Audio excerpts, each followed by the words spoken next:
Have you ever driven a Tesla before? I've been in a few. I drove one, but So the one that I went for a ride in was a P75, and it was freaking fast. Yeah, but it was not this one, the P100D with ludicrous mode and all that. I'm too fast for y'all, man. So I can only imagine what this is going to be like, huh? Yeah, I've never driven a Tesla. This screen is way bigger than there's no sound. It slows down, like you don't even need to use the brakes. Yeah, it's got So ours will probably have that too, right? It's because it's running off the motor. He said, go ahead. Ready? So just full throttle. Oh!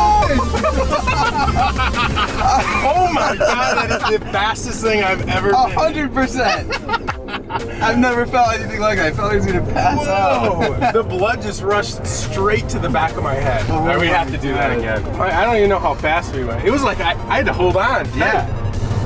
Whoa. Nick, how did it feel back there? Dude, I instantly got sucked into the seat.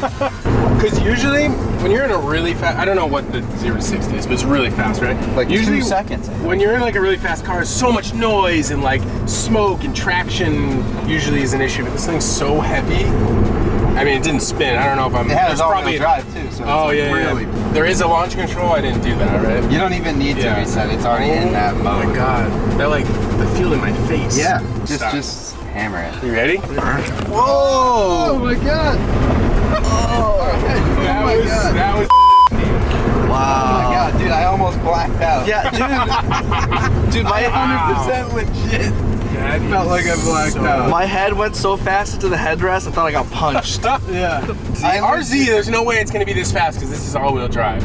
I mean, I don't know. We'd have to run some math. But this is going to be the same output, right? The same power output. Oh. That is. I legit almost passed out. You know never felt anything like what's that. interesting to me is like, I feel like that's not safe for most drivers. Yeah. Like most people, I guess if you have a P100D, like, you know it's the performance model, but like that's really fast. Very fast. Dude, are you serious with this? I've never experienced anything like it. Dude, thank you so much for bringing that by. Dude, I can't believe how fast that thing is. It's unbelievable. All right, guys, well, it's an early morning here at the shop. I'm down here because I want to meet up with Zach from UAS. Looks like he's already arrived. He brought on his Model 3, which is bagged, as you guys can see here. Super low, looks awesome. It's got the livery of his company on it, Universal Air Suspension Company.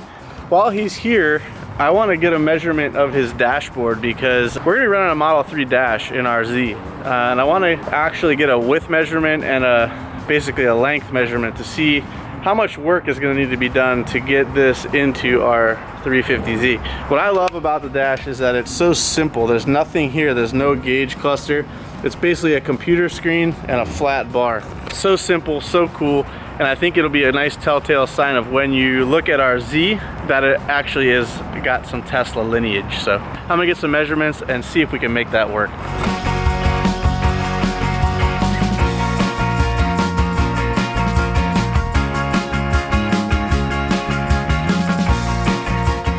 This man just unlocked his car with an app.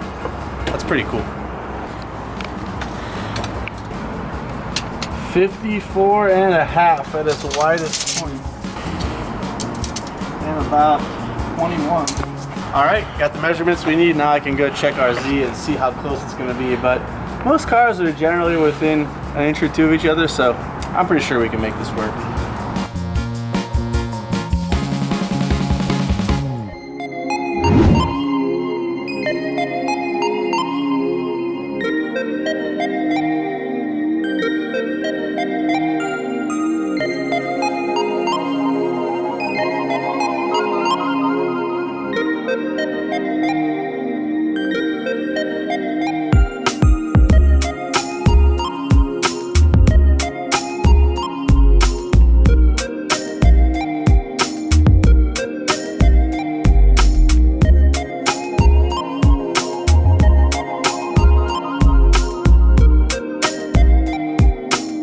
Alright guys, well I've gotten to the shop a little early here this morning to meet up with my friend Zach, who works at Universal Air Suspension. If you guys follow our channel already or have for a while, you know that we use air suspension on a lot of our builds, paired up with AccuAir's E-Level system. And for the 350Z, we're gonna continue that trend. We're actually gonna be installing the AccuAir's new E-Level Plus, which is a super badass new air management system that gets paired along with their CVT system, which you've already seen in this video getting unboxed. So with Zach here, because we're putting a 350Z chassis over top of a Tesla subframe, we need to come up with a solution on how to make an air strut that mounts the 350Z chassis to the Tesla spindle pickup point at the bottom. Zach, who is a great friend of ours, has helped us with a lot of our projects. I got Zach here with me now. Hi, Zach. Hi. So you guys, like I said, if you guys watch our channel, you know Zach's been around. He's helped us with a lot of the projects. He's helped TJ with a few of his projects. We're gonna go ahead and take a look. I'm gonna bring you guys along with us, show you kind of what we're addressing and how we're gonna solve the front and the rear air suspension for this car. Let's start with the hard part first. And like I said, that's mating the Tesla pickup point to the 350Z upper suspension pickup point. The biggest challenge when you're trying to adapt two different vehicles together is how the suspension is going to line up. Every vehicle is going to be a little bit different. Some will have the shocks to the front of the axle, to the rear of the axle. Thankfully, with the way that they've mounted up this cross member, everything's actually in good enough alignment, so it's going to be a straight shot up to the factory strut tower. And that's a testament to the work that Kyle from KL Fab and myself did getting this measured up. We honestly didn't focus on getting that straight. We really focused on getting the wheel centered in the wheel well at ride height. So the nice thing is we ended up with dumb luck having this ear, which is where the bottom of this will be an eyelet type, I'm assuming, strut. Yeah, like regular on the bottom. And then straight up to, you guys can see that that is straight in line with the mounting provision for the 350Z upper hat. So makes Zach's life a lot easier, I think. Yeah. And to me, I think it's more of a fact that the Z should have a Tesla drivetrain in it. It should have been like this from the factory, and we're proving that it can be done, so that's pretty cool. What are your plans? What are you going to build for this to make this thing lay out? Essentially, we'll make a full-on air strut with going to mount up to the upper body portion, and then it's going to have the eye on the bottom to go into the fork on the bottom side. So we're going to make a length adjustable strut so they can go as low as they want, and we're going to try to get as much travel as possible, because with this thing laying flat on the ground, we need to be able to have enough clearance to be able to get over the speed bumps. We're talking about like a traditional coilover style bag. Yeah. Okay.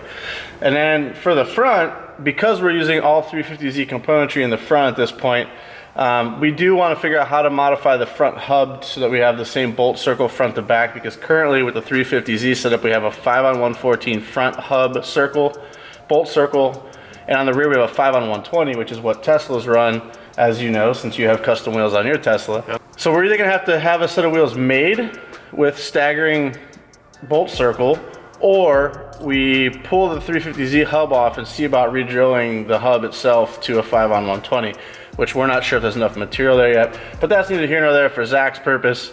We just need to figure out what struts are gonna go on the front, and being that it's all Z stuff, Front's easy. off the shelf Z setup, Yeah. right? Okay. As you can see, the front droop is pretty excessive, and on the rear we have like no droop. Now mind you, our over fenders are not on in this instance. The over fenders are over there on the wall, but you can see that there's considerable less amount of droop on the rear.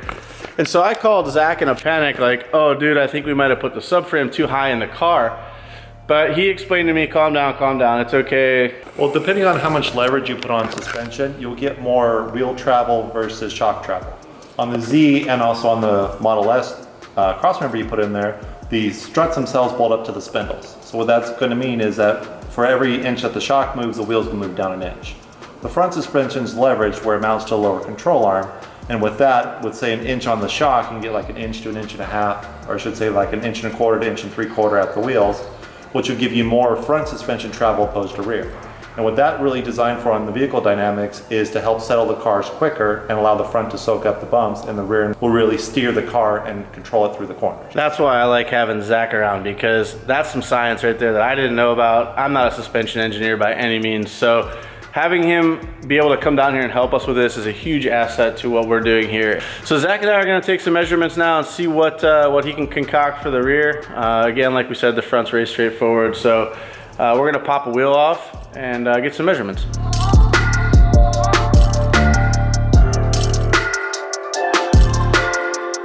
Okay, so Zach just made it back in. I popped the wheels off as you guys saw, and he just pointed out something that we've looked at, but we didn't know if it was a headlight sensor or what, but apparently he's thinking that this height sensor right here with this armature on it and a little ball joint, I guess would be the best thing to call it, is actually for the Tesla factory air system. And the beauty of that is we're actually running AccuAir E-Level, which uses height sensors as its basis for intelligence, knowing how high or low the car is. We can actually possibly use these mounts and height sensors, which is really cool. It definitely simplifies things for us, for sure. Especially when the factory always seems to take the best height sensor locations for their own use.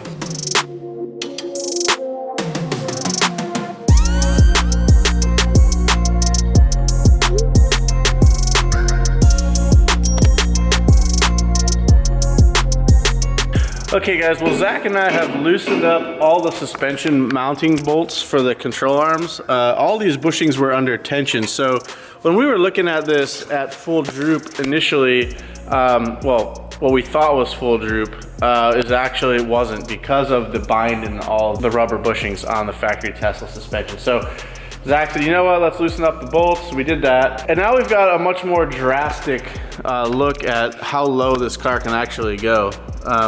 That is what, about, we'll just say about 13.5 inches from center line to the top of the wheel well. We were at 13.25.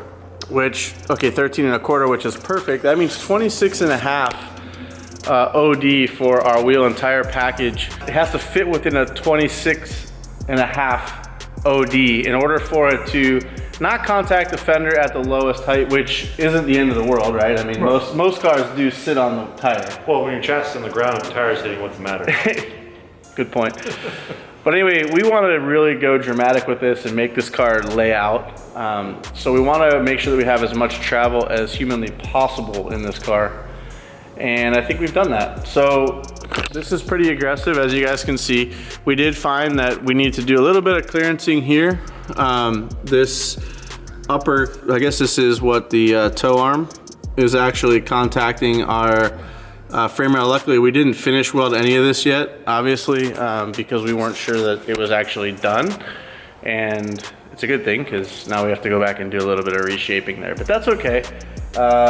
This is why we're building it in this fashion, so that we can kind of roll with it on the fly and make changes as we need and make it work the way we want it to work. So, Zach, you got anything you want to add? Well, you happy with what we see here? Oh, I'm ecstatic with the way it looks. It's kind of, you know, it's not like you're just bolting something in, so you're gonna have to address little things here and there, but it's looking good, looking really good. Sweet.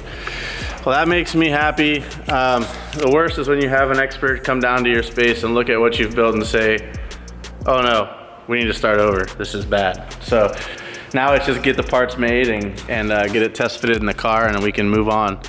But yeah, very happy with the outcome today.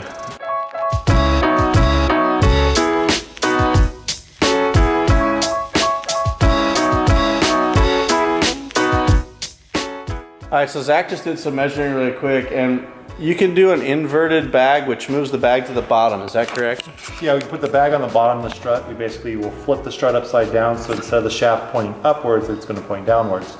The downside with that is now with the bag down the bottom of the strut, we're going to have to, our wheel and tire choice will be limited because the bag's going to be fatter than the actual shock would be. So we'd have to worry about the tire coming over and rubbing against the bag. I personally think, with as far as they've gone with this, a better solution would be to clearance the upper sheet metal a little bit. You're talking about this area up here? Yeah. Basically. Just a little bit right here. Oh, okay. Just that way we have the bag clearance up here. We can put the bag up on the top side, and then to give you more space for your wheel and tire combo that you're gonna go with. So as much modifications we've right down to this unibody, I don't feel like that's something that's out of the question for us to do. We just need to understand the circumference of the airbag and understand how much of that material needs to be massaged to make it so that we don't have any contact when it's fully inflated. It's actually more concerned about compressed, because when you're inflated, the bag will actually shrink in diameter, giving us more space. Okay. But ideally, to me, it'd be a matter of, let me get the struts together for you, get them put on there, then to mock it up in there and see where it's coming in contact. Because as that control arm comes up, it's going to angle the shock out. And then when it droops back down, it's going to angle the shock in, which is going to push the bag closer into the inner fender well. But anyway, what's awesome is it's doable. and we knew it was doable, but we weren't sure how much work it was going to take to do it. But it sounds like we're in pretty good shape. But as we come out, we start coming down. Yeah, so that's going to require us either a heavily stretched tire or a lot of camber. I'm okay with a little bit of camber and a little bit of stretched tire. A combination of both for me would be the ideal situation, but you guys can see how much wider the Tesla rear subframe is, pushes everything out much further than a normal Z would be. That's why this kit was so critical, because it gives us the extra width that we need. However, the angle of the arch of the kit up here is not conducive to what we're trying to do. So we've got to kind of find the best of both worlds here. Several days later. All right, guys, we'll fast forward, and Zach is back here at Throttle with our new universal air suspension struts. And if you guys own a 350Z, you might recognize these. This is basically a UAS air strut for the front of a 350Z, because we are retaining all of the factory front suspension as we discussed previously. The real tricky ones are these little guys here, and I'll let Zach tell a little bit more about these, but these are kind of a hybrid, so to speak. Sure. Hybrid for the, I mean, this looks fairly custom. yeah, we made this upper strut mount to bolt into the 350Z upper body section, and then this we made to adapt down to the Tesla rear suspension.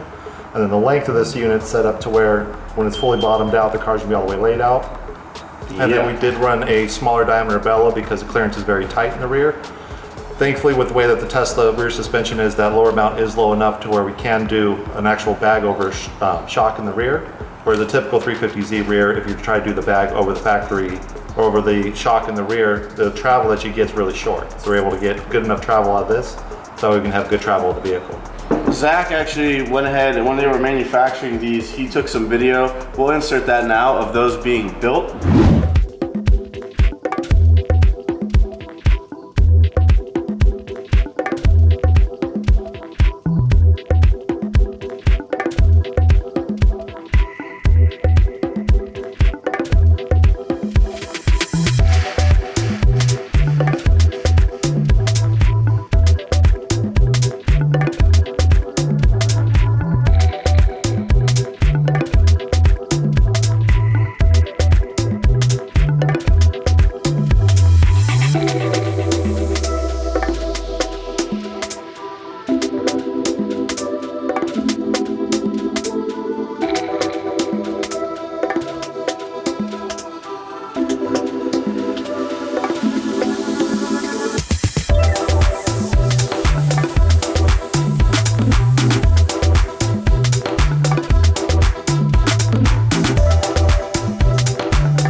We're not gonna waste any time. We're actually gonna get these on the car and get some air in these bags and see this thing go up and down.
Okay, well, Zach went ahead and mounted up the rear struts. These are the custom ones, 350Z to Tesla bottom, and they look great. We had a little bit of clearance issues up top that we had to remove some of the rubber undercoating and use an air hammer and just kind of massage the metal a little bit to get us just a little bit more clearance up there. But everything fits really nice. We've got the leader hose mounted here just temporarily. We're gonna go ahead and throw some 3/8 inch airline into the fittings and just put it on a Schrader valve for now so we can put some air in the system and see it go up and down. Pretty exciting day.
Look at how high off the ground this thing gets. That is crazy. Ground clearance. It's got to be what, a foot? If we have a problem hitting curbs or driveways with this setup, This will go over those curbs that's in the parking lot. you can pretty much drive over medians with this setup. That is awesome. So Zach went ahead and rigged up just a Schrader valve that works, one Schrader valve between the rear and one Schrader valve on the front bags. Basically our E-level management from AccuAir will, when it's all said and done, control all that, but for now we're just doing manual Schrader valves so we can see the range of motion and just make sure everything works properly.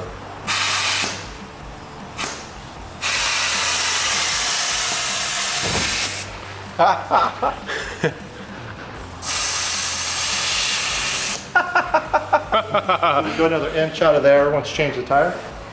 Yep, so we're running, this is the factory rear from a Tesla Model S. This is a 27 OD tire package, and we're gonna go down to a 26 with our 19. I think it's a 285. It's a 26 OD, so we're gonna gain a whole half an inch at the top. So this will not actually touch when it's done. So it's a little bit hard to visualize. Obviously the over fender's not on, but the thing that I think is the coolest is this rear bumper is 2 fingers off the ground. That's pretty impressive. That's pretty cool. When the front comes down, that's gonna come up. Okay. Right, Zach? Yep. Hey, I kind of like this style though. Look at how high the front is now. Oh my God. Before you drop it, let me just check this. 12 inches, 12 and a half inches. That is crazy. All right.